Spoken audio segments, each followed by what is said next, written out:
'tis better to offer no excuse than a bad one. We must consult our means rather than our wishes.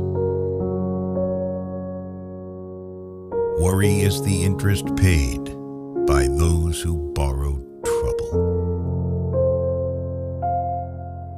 Decision-making, like coffee, needs a cooling process. If freedom of speech is taken away, then dumb and silent we may be led like sheep to the slaughter. A primary object should be the education of our youth in the science of government. Let your heart feel for the afflictions and distress of everyone.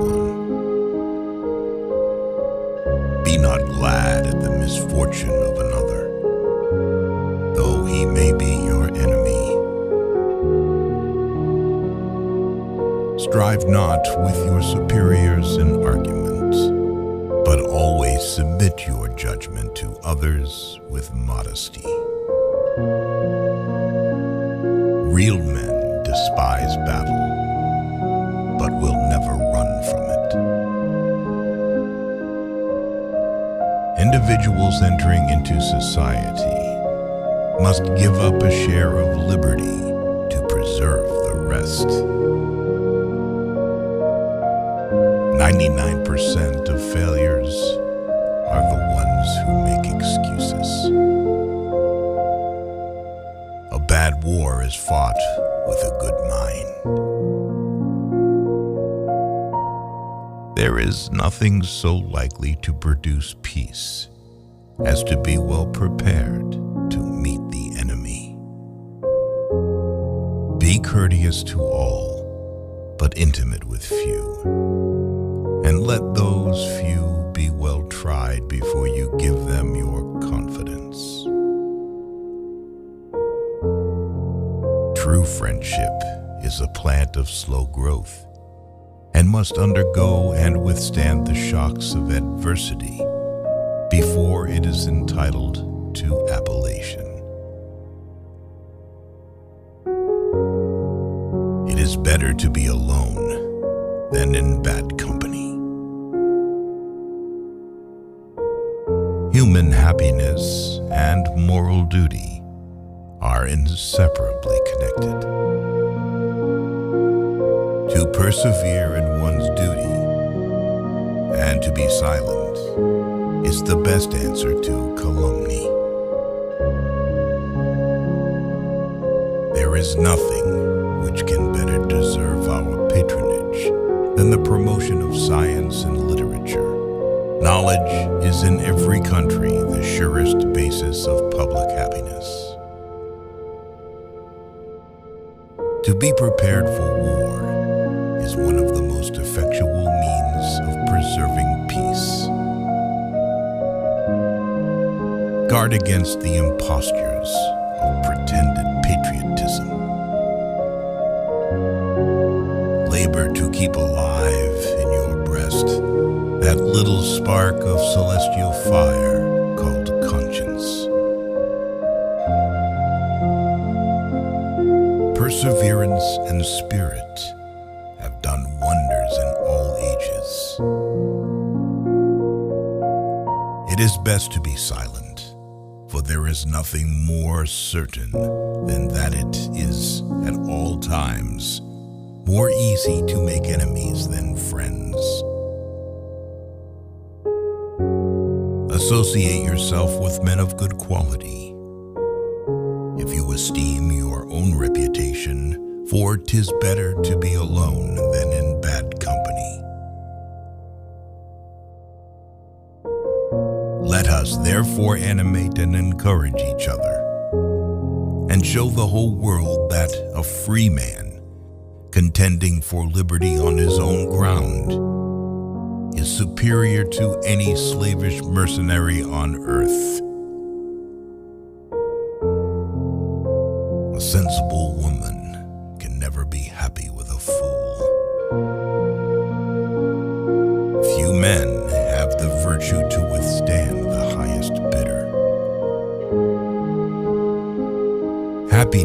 depends more upon the internal frame of a person's own mind than on the externals in the world. Experience teaches us that it is much easier to prevent an enemy from posting themselves than it is to dislodge them after they have got possession. The harder the conflict, the greater the triumph. The turning points of lives are not the great moments. The real crises are often concealed in occurrences so trivial in appearance that they pass unobserved. As mankind becomes more liberal, they will be more apt to allow that all those who conduct themselves as worthy members of the community are equally entitled to the protections of civil government. To encourage literature and the arts is a duty which every good citizen owes to his country. A knowledge of books is the basis upon which other knowledge is to be built. Paper money has had the effect in your state that it will ever have to ruin commerce, oppress the honest, and open the door to every species of fraud and injustice. Discipline is the soul of an army. It makes small numbers formidable, procures success to the weak, and esteem to all. Those who have committed no faults want no pardon. We are only defending what we deem our indisputable rights. We should not look back unless it is to derive useful lessons from past errors, and for the purpose of profiting by dearly bought experience. No punishment, in my opinion, is too great for the man who can build his greatness upon his country's ruin. The common and continual mischiefs of the spirit of party are sufficient to make it the interest and the duty of a wise people to discourage and restrain it. The nation which indulges towards another an habitual hatred or an habitual fondness is in some degree a slave. Never attach where it is obvious.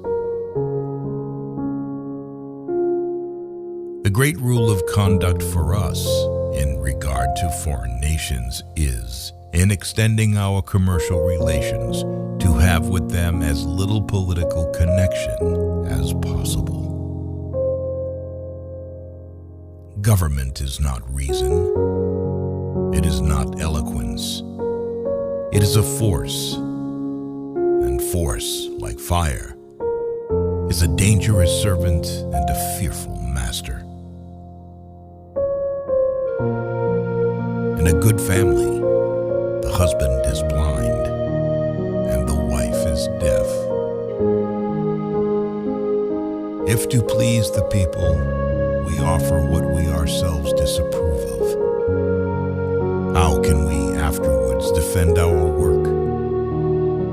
Let us raise a standard to which the wise and honest can repair. The rest is in the hands of God. Avoid a man who pretends to be your friend. Freedom and property rights are inseparable. You can't have one without the other.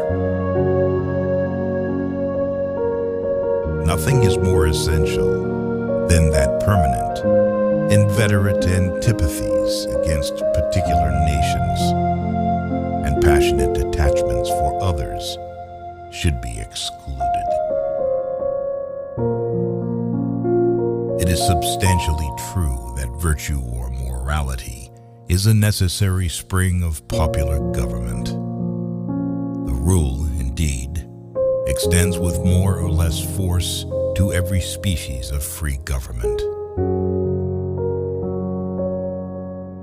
Religious controversies are always productive of more acrimony and irreconcilable hatreds than those which spring from any other cause.